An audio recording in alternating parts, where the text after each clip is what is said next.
il faut être sur la même longueur d'onde d'une autre personne pour pouvoir être capable de communiquer avec elle. Moi, il faut être sur au moins un des corps de la personne en face avec qui vous voulez communiquer. Exactement. Donc, autrement dit, quelqu'un qui veut communiquer supramentalement avec quelqu'un, ben, il faut que l'autre ait accès à la conscience supramentale pour pouvoir le faire. Moi, d'autres questions? Moi j'ai une question sur la douleur et la souffrance. J'aurais aimé que tu puisses préciser ça parce que finalement, ce que je c'est qu'on est là pour. On a tous une dose de souffrance à avoir et finalement, le seul choix qu'on a, c'est d'essayer de ne pas souffrir pour rien ou de travailler peut-être sur la douleur. La souffrance est inévitable. Mais on peut travailler sur sa douleur. C'est ça que tu disais tout à l'heure. On peut travailler sur sa souffrance. On ne peut pas travailler sur sa douleur. La douleur, c'est une des communications du corps, un des signaux. C'est un peu comme si on disait, on ne peut pas s'arracher la langue. On peut le faire, mais bon, on vous donne de la morphine, à ce moment-là, vous n'avez plus de douleur. Ça ne vous enlèvera pas la souffrance. Imaginez que vous venez d'écraser votre propre fils dans le garage. Vous aurez toujours la souffrance, même si à la suite de ça vous avez eu un accident, on pourra vous donner la morphine, vous aurez plus de douleur, mais vous aurez toujours votre souffrance dans votre tête. L'exemple est important, est intense, pour vous donner une différence. La douleur, on peut arriver à la contrôler, parce que c'est le corps physique, c'est ce qu'il y a de plus lourd. Et le corps physique envoie un signal. Ce signal, il va passer à travers plusieurs corps. Il va passer à travers votre corps mental, à travers votre corps émotionnel. Si vous contrôlez votre émotionnel, déjà, la douleur va être moindre. Si vous contrôlez votre corps mental, votre douleur va résulter uniquement de l'effet que ça donne. C'est-à-dire que vous allez savoir que ça fait mal, vous allez mettre ça de côté, et vous allez être calme dans votre mental. Ça fait que vous pouvez avoir des grandes douleurs et faire ce que vous avez à faire.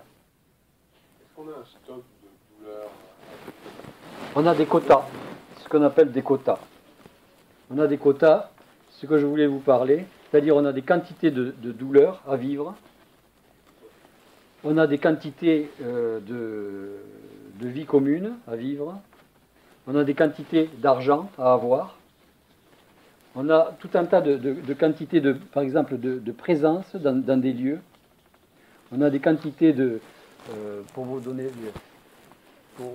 quelques exemples, vous avez par exemple des quantités de présence au travail, dans un endroit, et vous ne pouvez pas, si par exemple vous tombez malade, ça vous allongera par exemple votre temps de présence au travail. Mais vous avez, je ne sais pas moi, peut-être 20 ans dans le même lieu de prévu, et vous ne pourrez pas avoir 21 ans.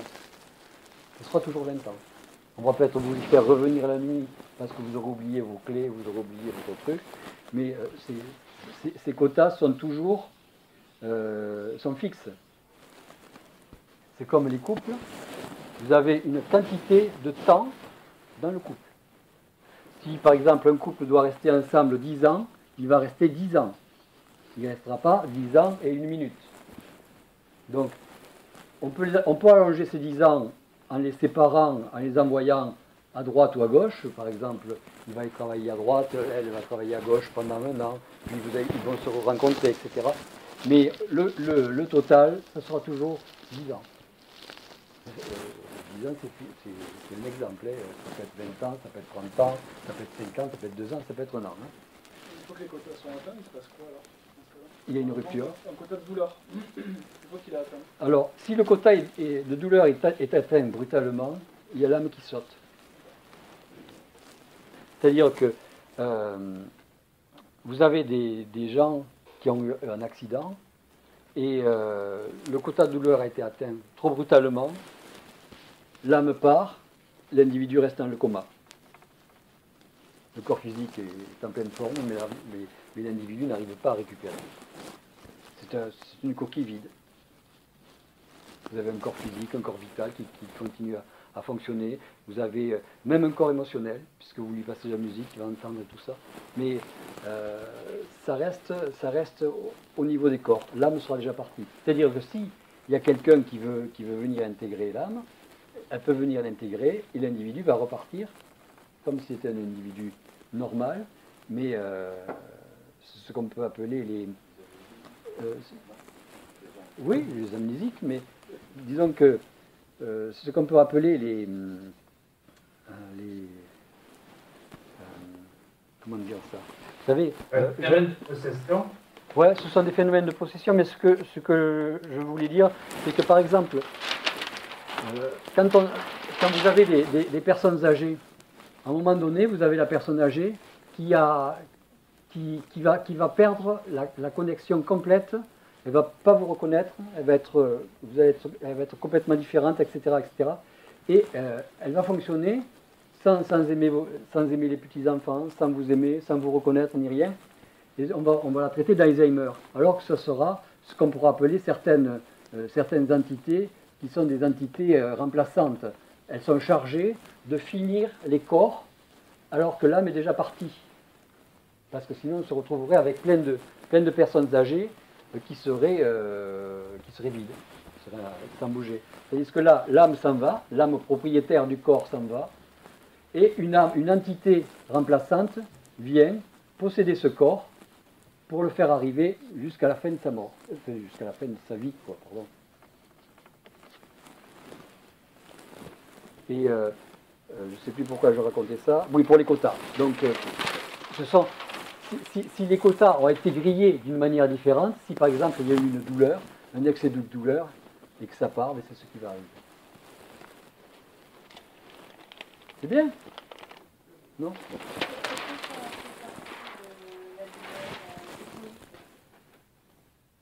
Je ne sais pas ce que c'est la douleur.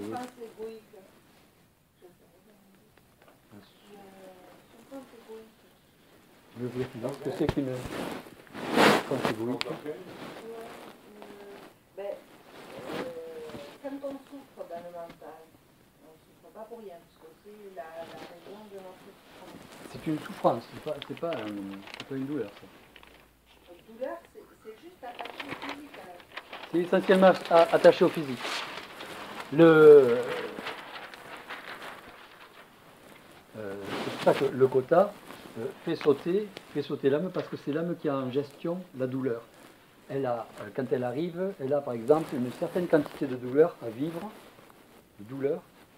et la souffrance peut être acceptée jusqu'à des hauts niveaux, ce qui permet de connecter, etc., de faire un tas de trucs. Mais la douleur, c'est le signal d'arrêt pour l'âme, comme quoi tout a été rapidement consommé. En ce qui concerne la souffrance, parce que ça j'avais parlé la souffrance, on peut considérer ça comme une absence de renoncement. Toutes vos souffrances sont basées sur une absence de renoncement.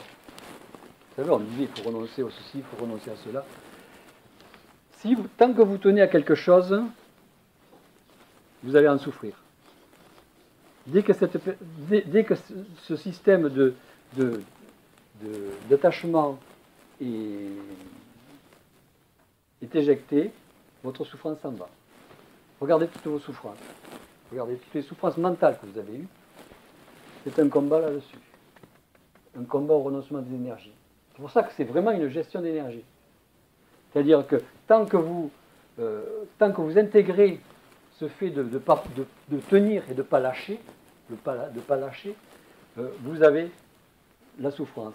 Et dans le phénomène de souffrance, vous avez un phénomène qui vous pousse à lâcher, vous avez un phénomène interne qui vous pousse à tenir, et c'est un combat contre vous-même essentiellement.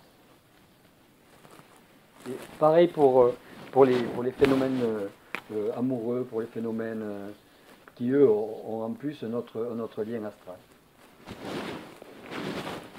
Des questions là-dessus? Tu es en train de dire que si on ne tient à rien, finalement, on ne souffre pas. Vous n'avez pas de souffrance interprétée, à intégrer. si vous avez des exemples, on peut les... Est-ce que vous faites une distinction entre la souffrance psychologique et psychique? Disons que là, je parle de souffrance psychologique. La souffrance psychique, c'est une souffrance passive. La souffrance psychologique, c'est une souffrance active. Une souffrance active, on sait pourquoi on souffre.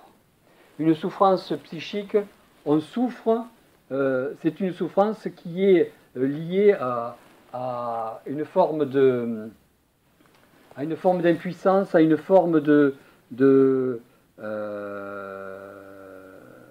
passivité, c'est-à-dire qu'on n'est uniquement que le réceptacle d'une quantité d'énergie qui doit descendre, et cette quantité d'énergie, pour trouver sa place, elle est obligée de contracter l'âme, qui entraîne une forme de souffrance. Et c'est une forme de compression sur votre souffrance, c'est-à-dire c'est un phénomène passif. Une souffrance psychique, c'est toujours une souffrance passive. Une souffrance psychologique, c'est une souffrance active. Tu comprends? Oui, dans le sens que la souffrance psychique, c'est par rapport à l'esprit qui s'impose à l'âme. Oui. Totalement ça. Alors que le psychologique, c'est la propre souffrance de l'âme qui veut se faire mal, pour avancer un petit peu dans son sens de mort. N'oubliez pas que vous avez des quotas. Et il faut essentiellement connaître vos interdits, c'est-à-dire savoir ce à quoi vous avez droit. Si par exemple vous avez droit, je ne sais pas moi, dans votre vie à atteindre, on va le faire avec la monnaie, c'est plus facile. Si vous ne devez pas dépasser 3 millions d'euros dans votre vie, tant que ce quota n'est pas atteint, vous allez pouvoir les gagner. Si par exemple vous les dépassez, vous allez perdre jusqu'à la zone limite. Donc vous avez des quotas à savoir ne pas dépasser. Si votre limite est de 100 000 euros dans votre vie, vous avez intérêt à savoir les placer ailleurs, c'est-à-dire à les mettre dans une société ou les mettre au nom de quelqu'un d'autre pour pouvoir garder toujours le même quota en progression. Ça, ces quotas, c'est vraiment fondamental à interpréter parce que vous allez toujours y avoir accès et toujours, ça sera toujours à vous de les gérer. Je fais ça avec l'argent parce que c'est facile à gérer, mais avec le temps, c'est pareil. Si vous avez des temps de présence avec les gens, c'est exactement la même chose, avec les copains, avec les épouses, avec le travail. C'est pareil. Comment vous les interprétez? La façon dont vous pouvez les voir, disons que moi, la façon dont je les ai vus, c'est que j'avais une quantité de travail à faire, d'accord, pour partir. Après ce travail fini, j'allais partir. Donc, pour partir plus vite chez moi, qu'est-ce que je fais? Je me dépêche de finir ce travail. Je suis parti à ce moment-là, et hop, on m'a rappelé, et la quantité de travail correspondait exactement au temps où on m'a rappelé pour finir le restant.